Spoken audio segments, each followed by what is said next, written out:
Work visa ও কর্মসংস্থান update. নির্দিষ্ট কোম্পানির ভিসা। বাংলাদেশিদের জন্য দুবাইয়ের ওয়ার্ক ভিসা বা কর্মসংস্থান ভিসা পুরোপুরি বন্ধ না হলেও এর পরিধি বর্তমানে বেশ সীমিত।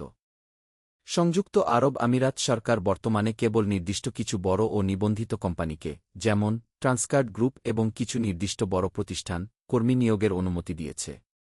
দক্ষ কর্মী, স্কিলড ওয়ার্কার্স, সাধারণ বা আনস্কিলড ভিসার তুলনায় বর্তমানে কিছু নির্দিষ্ট ক্যাটাগরির দক্ষ কর্মীদের, যেমন সাটারিং, কার্পেন্টার, স্টিল ফিক্সার এবং মেসন বা রাজমিস্ত্রি, সীমিত পরিসরে ভিসা আবেদন গ্রহণ করা হচ্ছে।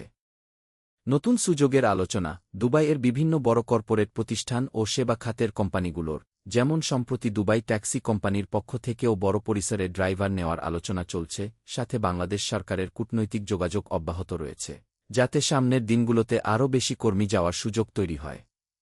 2. ভিজিট ও transit visa update. Visit visa সচল।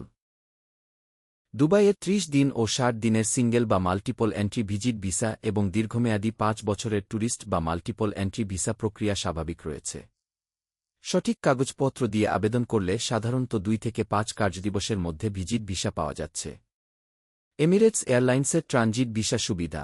আন্তর্জাতিক গন্তব্যে যাতায়াতকারী বাংলাদেশি যাত্রীদের জন্য এমিরেটস হলিডেজের নির্দিষ্ট প্যাকেজের আওতায় 96 ঘণ্টার 4 দিন বিশেষ ট্রানজিট ভিসা চালুর ব্যবস্থা রয়েছে। এর ফলে যুক্তরাষ্ট্র, যুক্তরাজ্য, ইউরোপ বা অন্যান্য নির্দিষ্ট দেশের যাত্রীরা পথিমধ্যে দুবাইয়ে সংক্ষিপ্ত যাত্রাবিরতি বা ঘুরে দেখার সুযোগ পাচ্ছেন। 3. সাধারণ সতর্কতা। বর্তমান পরিস্থিতিকে কাজে লাগিয়ে কিছু অসাধু চক্র বা ভুয়া এজেন্সি কম খরচে বা দ্রুত সাধারণ ওয়ার্ক ভিসা দেওয়ার নামে প্রতারণা করার চেষ্টা করছে। তাই যেকোনো জায়গায় পাসপোর্ট বা টাকা জমা দেওয়ার পূর্বে রিক্রুটিং এজেন্সির বৈধতা, বিএমইটি লাইসেন্স ভালোভাবে যাচাই করে নেওয়া জরুরি। কাজের ভিসায় যাওয়ার ক্ষেত্রে কোম্পানির দেওয়া বেতন এবং চুক্তিপত্র ভালোভাবে বুঝে নেওয়ার পরামর্শ দিয়েছেন সংশ্লিষ্ট বিশেষজ্ঞরা।